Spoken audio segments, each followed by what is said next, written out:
It's time for Mr. Aninews' cut content of episode 7. How the S rank reveal really went. Let's get it.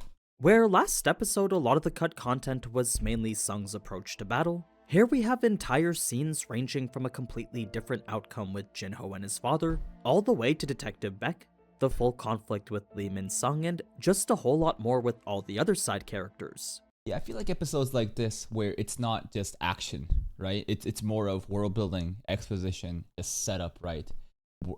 I think it's gonna have way more meaningful cut content compared to like, oh, Sung Jin-woo actually didn't strike with his right hand here, it was his left hand. The anime clearly chooses to focus on each of the main conflicts, but what it leaves behind in exchange is the development of everything else. Right. I wouldn't say that's necessarily a bad thing, but it does lead to episodes like these seeming a little rushed. You can tell they're pushing forward purely with the intent of getting to the next conflict. Jeju. So, where unlike in other episodes there'd only be minor details and scenes the anime could go without, in today's episode there'll be a lot more substance. Okay. So stick around for everything the anime left out from the novel and manhwa. But first, before we get started... But first, this video is sponsored by Surfshark. Oh, that's a lame sponsor. I shouldn't say lame. Honestly, if we had Surfshark, maybe we'd be able to watch Muse Asia and watch ReZero with actual fucking subs that are accurate, rather than having Crunchyroll, the official provider, the distributor of anime, to fuck it up. Anyways, Surfshark, you guys, we gotta pay respect. Here's the link.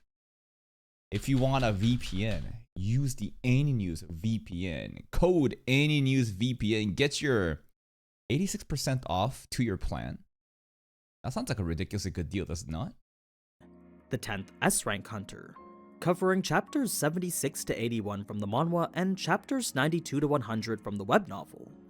This episode can be divided into multiple sections, each involving their own portions of cut content, so the first would have to be focused on Lee Min-sung.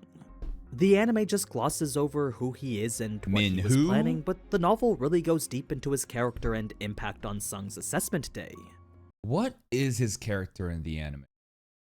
An actor that was caught up in some sort of scandal, probably sexually harassed a coworker, trying to cover that up by going public with the hunting stuff, and that's pretty much it. He's a fraud that wanted to flex, but he got mocked on by Jinmu, and he didn't even know that he was, flexing on Min-sung. So, to clarify just how popular Lee Min-sung was, he was often referred to as Asia's top superstar. Asia, an iconic not just Korea. Actor known across the globe, making this a momentous occasion simply due to how popular he was. Like, it wouldn't be an exaggeration to say cameras all over the world were focused on him today. Would have been hilarious if this went national. Not just like local domestic Korean news, but like broadcasted nationally. Globally. It's why he was in a car with the country's top news reporter, and it's also why the media was so eager to find out more from him. Okay. They all wanted to know his plans for once he became a hunter. News report looks for shady Lee, too. This was all a calculated move on his part though, since everything from the press conference all the way to tomorrow's headline was meticulously planned with the intent of making him look good. Power transcending humanity. The man who has everything. Well, if he's got everything, then why is he not S rank, bro? Even the guild he signed with was chosen solely with that purpose in mind. How does joining the Reapers Guild make him look good? Well, they're like a top guild. With the Reapers now just a shell of its former self, him joining painted the image he was willing to stand up for the underdogs. I had mentioned this in a couple episodes before, but the Reapers Guild always seemed to be getting the short end of the stick lately. Before, they were once the top guild in the country, but after Chairman Go orchestrated Beck's departure into his own guild, the Reapers had lost the status it once held so proudly. That's right. It sounds kind of rude to do that, but it's about power balance. Maybe they scrapped the Reapers Guild a bit too much, but you gotta delicately maintain the power balance. That being the case, it was when Guildmaster Lim saw Beck and Choi fighting that he couldn't help but smile, since to him, he thought they were fighting over Lee. For once, it seemed like he wasn't losing out to them. Bro has no Little idea. did he know he was actually still 5 steps behind. Yep. That's its own separate conflict involving Min the guilds on a who? larger scale though, so to bring our focus back to Lee, he too couldn't help but smile thinking the Guildmasters were fighting over him. It's the funniest part because the guild masters are like, Minhu? Who the fuck is this guy? Stop asking us about him. It was enough to have him step out and begin preparations for the press conference. It was then that Sung would arrive himself, leading to a bit of confusion regarding all the commotion. What I mean is that Sung knew he could have avoided it just by using stealth or entering from the back. The reason he decided not to is because this was a date and time the association reserved in advance for him. He didn't feel like he should have to avoid the front just because all these reporters were here. He definitely didn't have to use the front door either, but it was just too easy to clear a path for himself. Shoving the reporters aside was no harder than moving a pillow. Giga Chad. It was once Sung had gotten to the front that's when Lee's manager would step in to stop him. This confrontation didn't go down like how we saw in the anime though, because in the novel the manager was a lot more aggressive. Oh. As a muscular D-rank hunter himself. Oh, muscular D-rank hunter. Look at him towering over. He's like a little mini boss. Manager believed this to be an opportunity to embarrass what he thought was a normal person. He would shove Sung with quite a bit of force, fully intending to knock him over and even injure him. This didn't sit too well with Sung though, since if he was just a normal person trying to make their way through, then the amount of force the manager used would have injured him for sure. Bullying! He could tell from the moment the manager made contact with him. Of course, Sung didn't budge at all, so now the manager was in a pretty tough situation. Like, Sung was clearly pissed and emitting an aura that dictated not to mess with him, but at the same time the manager's boss was right behind him. This meant he could either concede, embarrass himself, and potentially lose his job, or double down, hold the line, and risk the consequences awaiting him. Neither were great considering Sung's gaze was scaring the life out of him right now. That's when Chairman Go would come out himself, not only saving the manager from international embarrassment, but also reminding Lee who it was that gave him permission to have this press conference in the first place. Ooh, know your place. Yo, the manager here straight up just got humbled. He honestly got bailed out by Mr. Chairman. He wasn't upset that Lee started earlier than he should have, just annoyed that he was making trouble for Sung. Okay. This was quite the peculiar situation for the— In the anime, I think the dialogue went like, we told you not to, pull up at this specific time for the press conference, right? Maybe I read it wrong, but in the source material, it sounds like he was pretty accepting of their bullshit. Press, since the chairman rarely, if ever, greeted someone in person. That's right. Every camera is out. They know that chairman has like the most prestige and status, and for him to say this is my honored guest, the level of flex is unreal. Even for the employees who'd been working with him for years, not once had they ever seen Mr. Go personally receive a guest before. Oh. It didn't matter that they were powerful businessmen or high-up officials of government, the chairman would always be greeted by them, not the other way around. So, for him— I am not the one who greets, you are the one that greets. To be doing so now for someone so young, well, that was clearly something out of the ordinary. Yeah, because it's Sugar Daddy, bro. His heart's going doki doki. Blood's pumping throughout his body like it has never done before. This young buck, Sung Jin-woo, is just too enticing. It made the press wonder who it was the chairman was meeting with, creating a noisy environment no longer suitable for a press conference. This obviously went to piss off Lee, since all his work was about to go up in smoke. That's right. It's like an AoE provoke taunt, like Iron uses, except the taunt is used on the reporters. All of their attention now focused right on Sung Jin-woo. What's going on? Why is he a guest? Like, the cameras were being packed up and people leaving, so the only thing he could do to reverse it was make a statement. One that would give the press exactly what they were looking for. He knew if he shared what his future held with regards to his status as a hunter, then they were sure to stay, since that's why they were here to begin with. Alright. He just needed to start his assessment early, since to reveal his rank before that would implicate him as the manipulator he is. Yeah, because again, like, the rank has already been assessed. Like, he faked all this shit. He lied so that he has an excuse to have a press conference. That's when Woo would step up to stop him, leading Lee to threaten him in a way that revealed quite a bit of information about him. As it turns out, Lee's dad was the vice chairman of Yujin Construction. What? The company we know is owned by Jinho's dad, and Small the company that world. also happens to be the association's #1 sponsor. Also, Nepo baby. Yup. Min-sung, Nepo baby. That being the case, Lee was threatening to expose the association for treating him poorly, asking if Wu and the chairman would be able to handle the fallout. Wu would simply reply with yes, fully accepting Lee's bluff for Yes. what it was. He would then stare him down Manager with an aura Wu. far more intense in the manhwa, leading Lee to— Yeah, this is crazy. His eyes are like becoming darkened, the purple aura, the red background. The anime did a great job. I think the anime did an appropriate job. This is just full on demon time. have to come up with a different plan. It's here the story switches over to Sung's reassessment, so to focus on what was cut from that, we first have a bit of insight on what Chairman Go was thinking. He was feeling incredibly excited since it was just recently that Wu had recounted what Sung had done for the Hunters Guild. It was a debriefing that confirmed everything he initially thought about Sung. The way he cleared the dungeon solo without asking for anything in return really went to highlight exactly the type of person Sung was. He's such a It benevolent showed he person. wasn't lying when he said he just wanted to hunt monsters here. That's right. He was worried that Jinmu would have been just another money grabber, a bag chaser. But no, he just wants to farm. Well, Gogan, he doesn't know exactly what he gets out of farming. To him, I guess Jinmu just looks like a person that's just there for the love of the sport. But to us, it's more like, we need to farm, we need to get stronger, and we need to get better so we can save our mom. So, if he truly didn't care about anything but fighting, then Chairman Go was ready to support Sung in every manner conceivable. It wasn't often an S-rank hunter's goal lined up perfectly with the purpose of the association. Of course, Mr. Go still wished he could bring Sung in, but he knew doing so would just be a waste. He was well aware Sung's powers were way too strong to keep outside the dungeon. Now, aside from the fact Choi and Beck were waiting here for an hour, Sung's reassessment consisted of one shadow only. Well, in the manhwa he summoned everyone, but in the novel he kept it limited to his weakest soldier.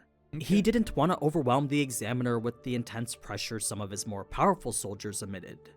That's when Sung would declare he could summon 100 more of them, leading the chairman to think it was 100 more of these soldiers only. Nah, he got no clue. With this being at most the equivalent of a B-rank hunter, that went to significantly reduce the full assessment of Sung's power here.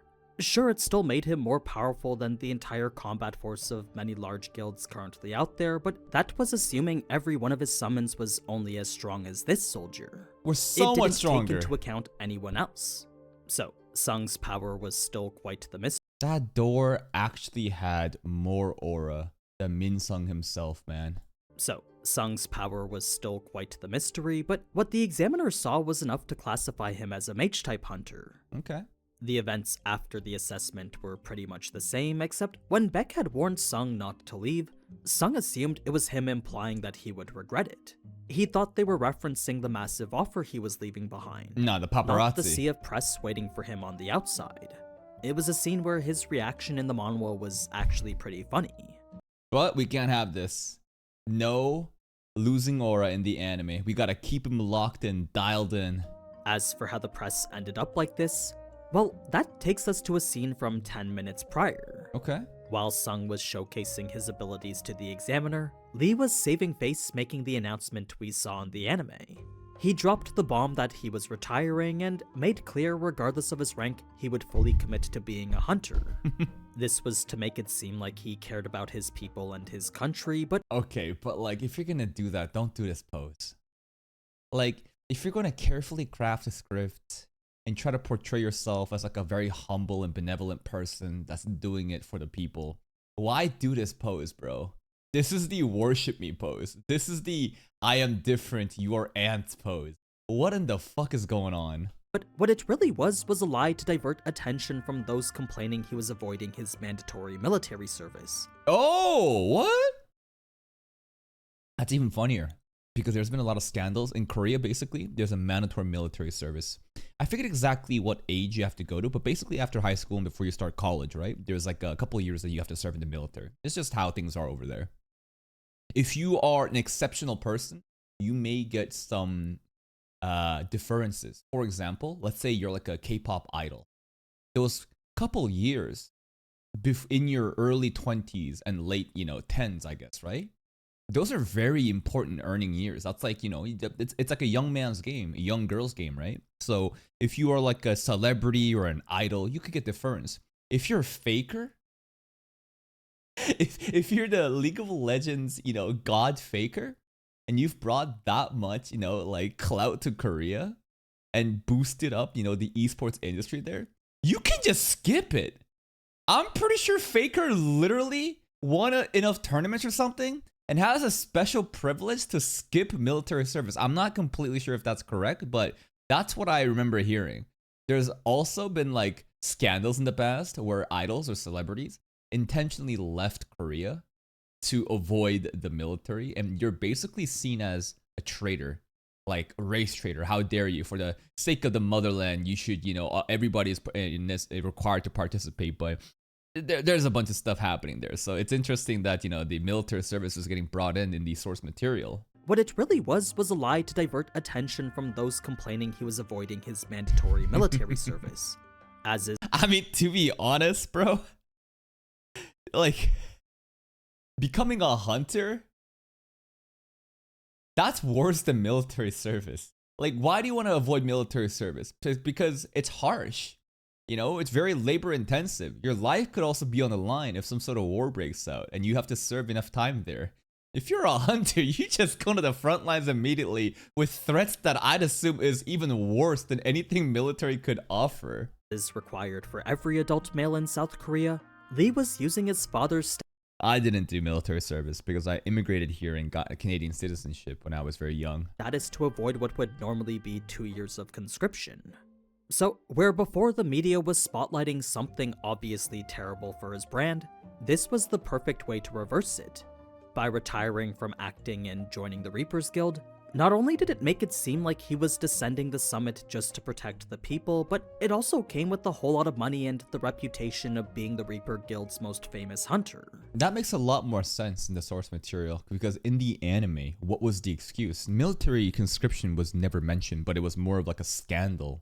He had like a title of like coworker something, the coworker killer. I forget, but I think it's heavily implied that he tried to hit on a girl and something bad happened, and that's why he's trying to do the hunting routes to kind of cover that up, right? So, to Lee, this was a win-win-win for him. He was essentially achieving a lifetime guarantee against criticism.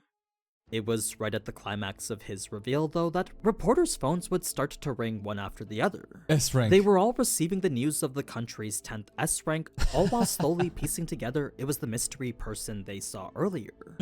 As for how everyone found out so quickly, it turns out the Hunter Association uses a dedicated app to deliver important information in real time. Okay. Usually, the app alerted users to the location of A-rank dungeons or gates close to a Everyone dungeon got break, this app? but today the app was used to confirm Sung's status as an S-rank hunter.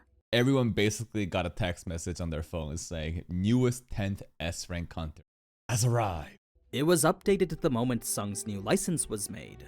So, knowing Sung was on the What the hell? Why do these news reporters have so much aura here?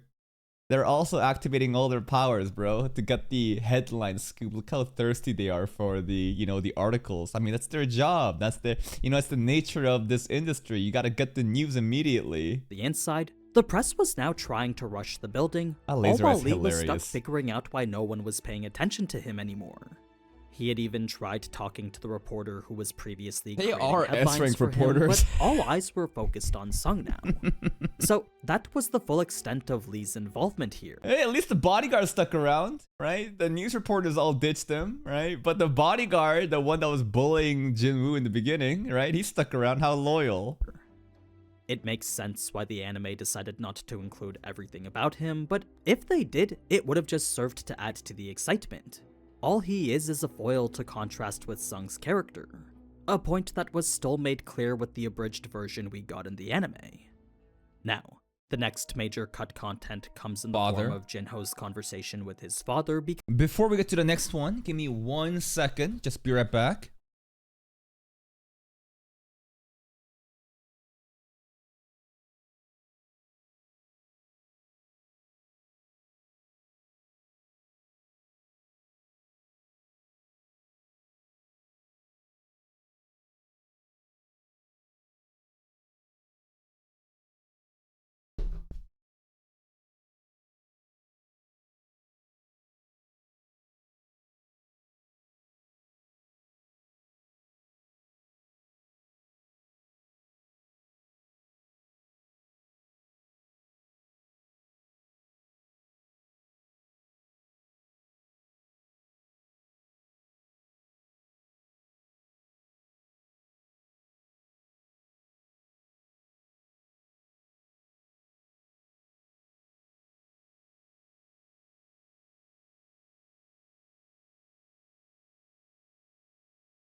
Alright, I'm back.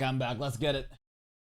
The next major cut content comes in the form of Jinho's conversation with his father, because not only did the anime leave several important parts of it out, it also chose to adapt it differently.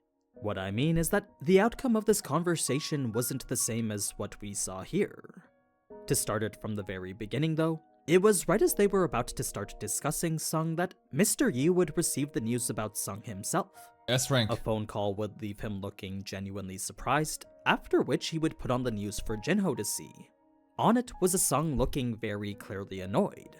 Though his face was visibly emotionless, Jinho had been around Sung long enough to know what his expressions really meant. What went to shock Jinho the most though was the news that Sung was an S rank. Remember, Jinho only knew Sung was great. He didn't know that Sung was S rank How strong great. he was. Okay. So, to see that this was what Sung's true power was, well, that was as much a shock to him as it was to everyone else. Really? I thought that maybe Jinho had the assumption that, Big Bro is really strong. I don't know how strong he is, but I think it could be plausible to assume he's S rank, but I guess just completely shocked. He was also incredibly proud that this was a person he got to fight alongside with. True. Now, I don't know why the anime decided not to include the real reason why Sung didn't join Jinho's guild, but it's more than just wanting to fight to become stronger. Some of you may consider Minor spoiler, I'm fine with that. What was the anime only reason? Jinmu said, I don't want to be tied down to anything. I'm too busy doing my thing, and being tied down right now, right? I want the freedom is pretty much the reasoning. this a spoiler, but if we're gonna fully understand Jinho's decision here as well as Sung's own decisions later, you definitely need to know the full context behind this.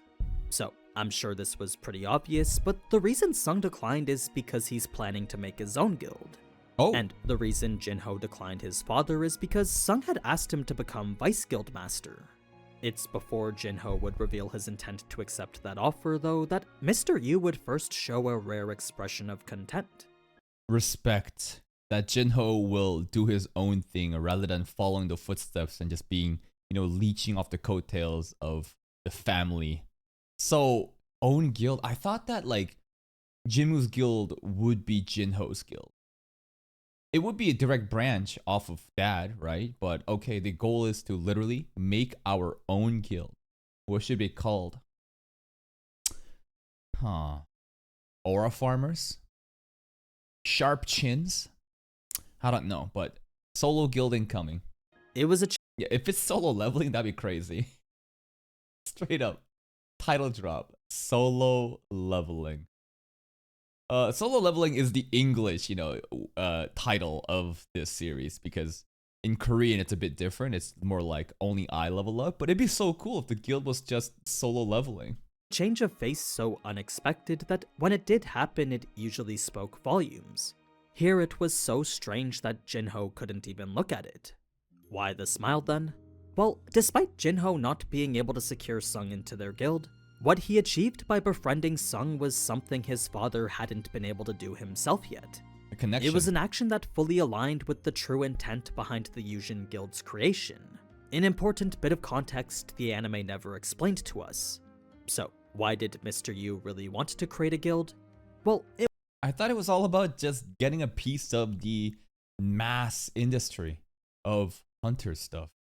So much money to be made. it wasn't to make more money or to compete in the industry, but was instead to protect both himself and his family.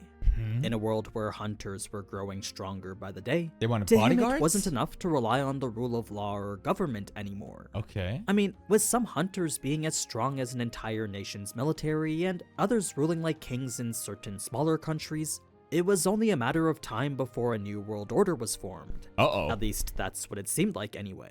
Adds a little schizo conspiracy theorist here. But hey, I think he's hedging for the future. So okay, at the end of the day, he just wanted strong connections, mercenaries, bodyguards, stuff like that. So, in order to get ahead of the curve before that happened, Jinho's father wanted to gather hunters he could trust. If he could put together a guild and fill it with hunters he could rely on, then that to him was the best way to protect those he cared about. Makes sense. For Jinho, such words were certainly heavy, but at the same time he couldn't help but feel happy about them. At the end of the day, then, father's goal has already been achieved. Even if Jinwoo doesn't join, the guild, like, doesn't matter. It's the fact that their son has already made a connection with this valuable, very strong hunter. So the goal is achieved. Reason being that this would be the first time his father was showing visible consideration and compassion. It was a side of him he'd honestly never seen before. He's proud one of his that son. actually looked out for the family. The smile was just the icing on the top, indicating approval towards Jinho already finding a hunter he could trust. By becoming close friends with Sung, Jinho had proved he was capable of finding hunters he could rely on. It was a test that finally made clear Jinho could run the Yushin Guild. So, with that being his to run the way he wanted, he would need to find more reliable hunters just like Sung, then turn them into people he could trust in the future. It was all because they would without a doubt become the most valuable assets he would end up having. It didn't matter how much money him or his father had, because the world was clearly leaning towards a new type of currency. Power. One that was dictated by power. Huh. In the anime, it made Jinho look like a scammer, right? Giving father false hopes, failing to deliver on that, and not only that, then abandoning the family business by going with big bro Jinwoo. But it's so much different in the source material. In the anime, they just... And then dad... But there was one consistent line where he was like, oh, an annoying little bird's finally out of the nest, right? When he's talking to mom. Because obviously he misses him. Obviously father's like proud. It's just, he can't say it in a very positive way. So I think that message was delivered, but the anime just kind of, I don't know, I just felt like Jinho was a scammer. Now, this was certainly a happy moment for the both of them, but it wouldn't last long as Jinho had already decided to join another guild. Despite the Yushin Guild already having several S ranks in the final stages of negotiations, and despite it clearly being on the fast track to becoming the best and biggest guild in the entire country, Jinho was prepared to forego all— They have that much setup already? I thought that they were just empty and only had Jinwoo potentially joining or not based on Jinho, but wait. They already got a bunch of S ranks just on the final stages? That's kind of crazy. all of it for Sung. It was a decision his father was incredibly disappointed by. Nevertheless, Jinho was still happy since this was the decision he wanted to make. He had no regrets making it whatsoever. Such a decision did come with significant consequences though, because unlike how the anime states Jinho left on his own accord, his father had actually kicked him out and cancelled all his bank accounts. It's not like he lived with his parents, but the apartment he did live in was owned by his father. Oh shit. So Mr. Yu took away Jinho's house as well as all the money he had access to. Oh no, our favorite Nepo child has lost access to daddy's credit card. What's he gonna do? This leads to a completely different reaction. And then he has to show up to Jinwoo's place, and now he's literally just crashing at Jinwoo's place because bro is homeless. From Jinho here, because where in the anime he shows up at Sung's place all happy and determined, in the manhwa and novel he It's so different. He's like, bro, please, I need a place to stay. was actually crying.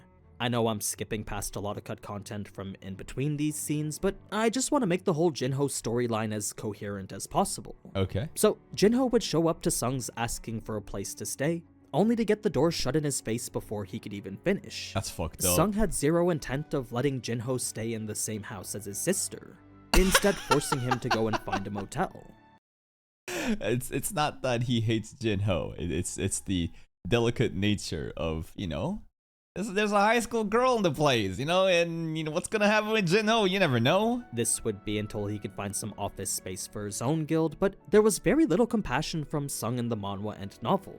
None of this brotherly love like how we saw in the anime. Interesting. In fact, Sung wouldn't even tell Jinna who it was when she asked. That's fucked up. He instead opted to call Jinho a stranger he'd never met before. That's messed up. He up. insisted he was just some random person showing up at the wrong address. Jinho deserves better. I couldn't tell you why myself, but for some reason Sung really wanted to hide his association to him.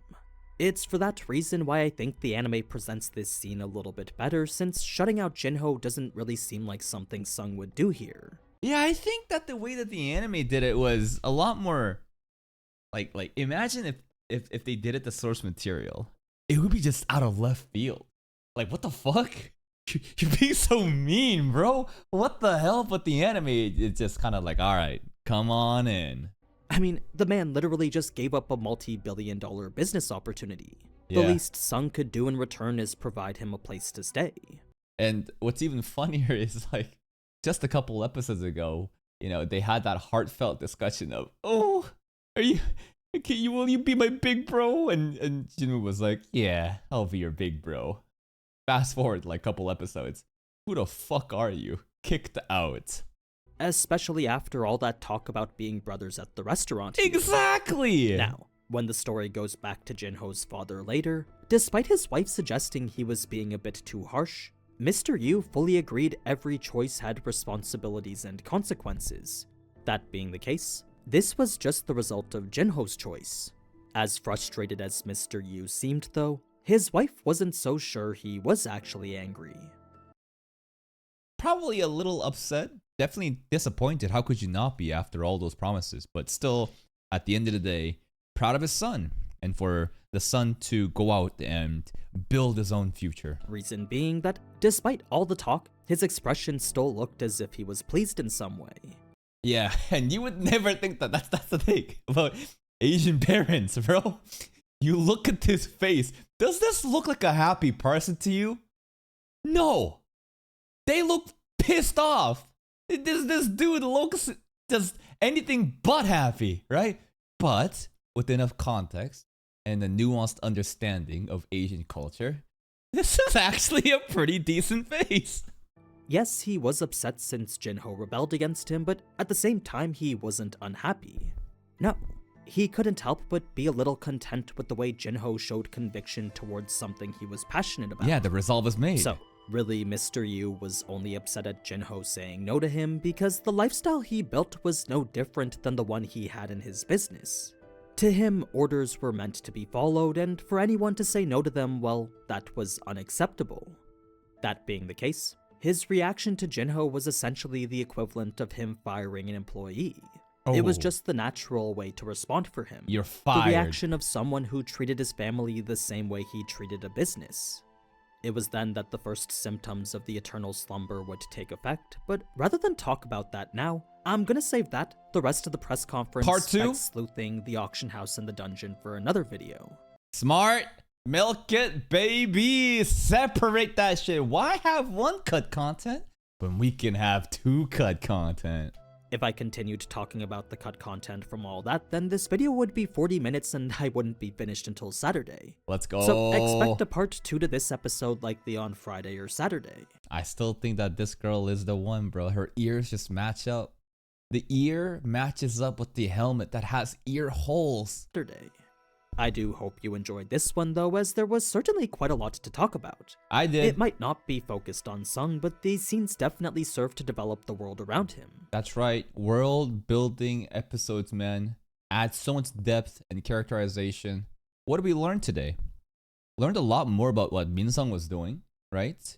And how Minsung basically was trying to avoid military conscription by doing this, but the anime portrayed it as like, almost like a sexual harassment scandal. Learn more about, the whole Jinho stuff with Jinmu honestly being so fucking mean, but I'm glad that the anime portrayed it in a very wholesome way. Extra stuff about the dad. A little bit more about like power scaling for Jinmu, I guess, right? About how he just originally summoned the weakest shadow, and then the expectation was he could summon 100 more, but it's not just this. Obviously, we have way more stronger ones, and that's pretty much it. Please go check out Aninews' content. Here's the link to the video. Boom, boom, boom, boom, boom. Go give it a like. Go sub to the channel if you haven't. I'll see you next time.